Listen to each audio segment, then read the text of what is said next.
Media మిత్రులందరికీ నమస్కారం.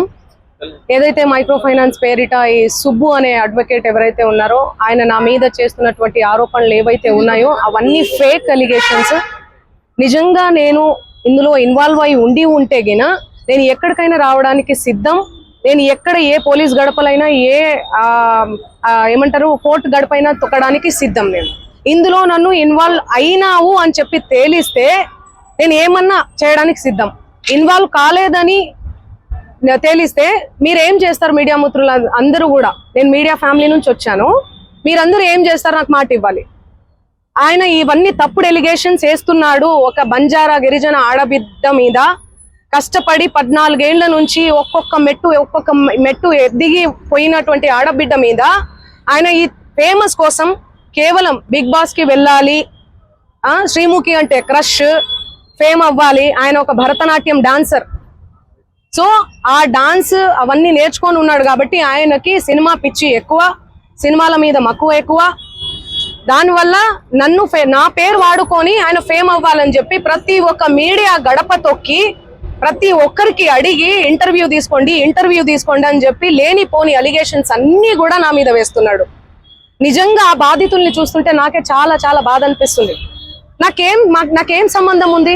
ఈ చేతి నిండా పనులే ప్రజల ఆశీర్వాదాలతో, మీ అందరి ఆశీర్వాదాలతో ఈ రోజు మీడియా లేకపోతే నేను లేను. ఇండిపెండెంట్ గా ఎదిగిన దాన్ని, నేను మీ చేతులల్లో ఎదిగిన దాన్ని, మీ చేతులలో పెరిగిన దాన్ని నేను ఎందుకు చేస్తాను? నేను అక్కడి నుంచే కదా వచ్చాను. ఎక్కడి నుంచి అయితే వచ్చాను వాళ్ళ పొట్ట నేను కొడతానా? నిజంగా నేను బాధితుల తరపున గట్టిగా నిలబడుతున్నాను.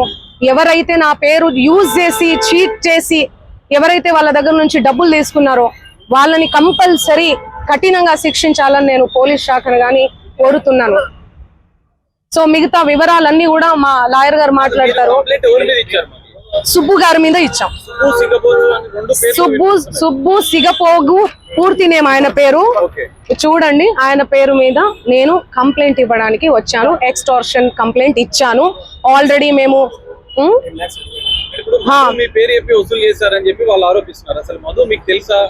నా మీద ఎవరెవరో ఆరోపిస్తారండి. ఎవరెవరో వస్తారు, ఫోటోలు దిగుతారు. మీరు దిగరా? ఇంతకు ముందే దిగిర్రు. మీరు దిగరా? ఎవరి సెలబ్రిటీ స్టేటస్ లో ఉన్నాను. నేను సెలబ్రిటీగా ఏ రోజు ఫీల్ అవ్వలేదండి. సెలబ్రిటీగా నేను ఫీల్ అయ్యి ఉంటే ఈ రోజు ఈ 14 ఏళ్ల జర్నీ కొనసాగేది కాదు, ఎక్కడో ఆగిపోయేదాన్ని.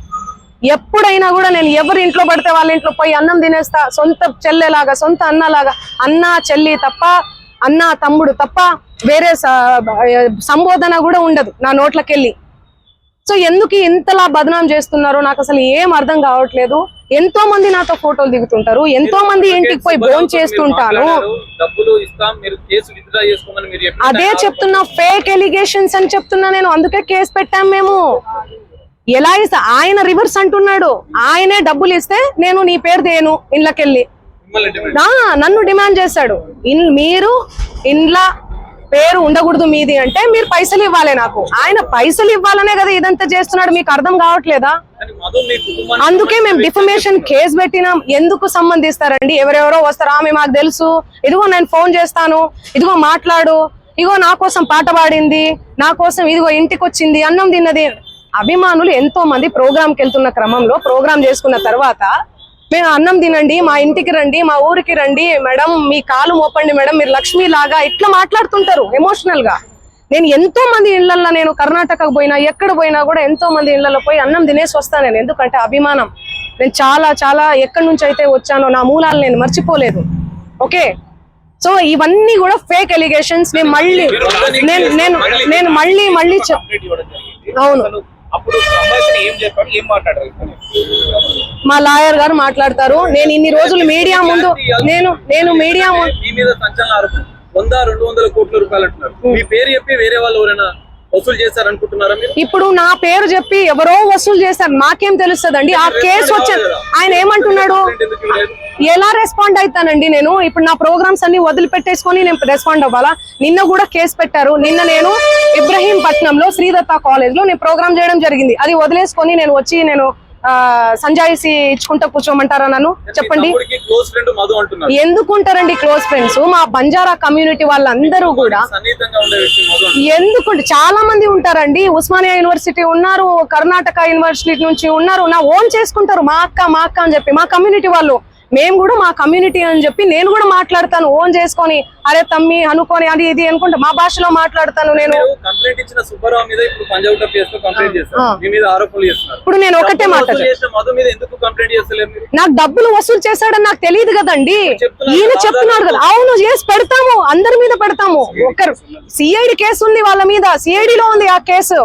1 year అవుతుందండి. చూపి అన్న, చూపి. 2025. మీరు అవన్నీ తెలుసుకోరా? నాకు అర్థం కాదు. టకాటక్కని పెట్టేస్తే నా ఫ్యామిలీ ఏమైపోవాలి, మా నాన్న ఏమైపోవాలి, మా అమ్మ ఏమైపోవాలి? కొంచెమన్నా మీరు ఆలోచించాలి కదా ముందు వెనక. నేను అలా చేస్తానా? నేను ఎన్ని పాటలు చేస్తున్నా, ఎవ్రీ ఇయర్ పాటలు. కట్టలు లెక్క పెడుతున్నా. మీ తమ్ముడు వీడియో కూడా వైరల్ అయింది. అది మా తమ్ముడు కాదు, అదే చెప్తున్నా నేను. మా తమ్ముడు కాదు. ఎవరు ఆయన? మా తమ్ముడు ఫోటో చూపియాలనా నేను? మా తమ్ముడిని చూపియాలనా? ఫోటో చూడండి, నా ఇన్స్టాలో ఉంటది, అన్ని దగ్గర ఉన్నాయి. తమ్ముడికి మధు కూడా ఎలాంటి సంబంధం లేదండి. సంబంధం అంటే ఫ్రెండ్షిప్ ఉంటదండి. హాయ్ అంటే హాయ్, బాయ్ అంటే బాయ్. వాళ్ళు ప్రోగ్రామ్ కని వచ్చిర్రు, తీజ్ ప్రోగ్రామ్ జరుగుతుంది, సేవాలాల్ ప్రోగ్రామ్ ఉంటది, ప్రోగ్రామ్ కని వచ్చిర్రు. ఆ బంజారా కమ్యూనిటీకి సంబంధించినటువంటి వ్యవహారాలు, ప్రోగ్రామ్స్ ఏవైతే ఉంటాయో అవన్నీ మా తమ్ముడు చూసుకుంటాడు. మిగతా తెలుగు ప్రోగ్రామ్స్, కర్ణాటక కన్నడ ప్రోగ్రామ్స్ ఏమైతే ఉన్నాయో అవన్నీ నా మేనేజర్ చూసుకుంటాడు. సో అది నా ఎంతో మంది వస్తుంటారు. ఇప్పుడు నా పేరు చెప్పి వాళ్ళు వసూలు చేసుకుని నాకేం తెలుసు? నేనేమన్నా రోబోనా, లేకపోతే దేవుణ్ణా, దేవతనా? లేకపోతే నేను చూసుకుంటూ కూర్చోనీకి ఎవరెవరు నా పేరు మీద ఏం చేస్తున్నారని చెప్పనీకి?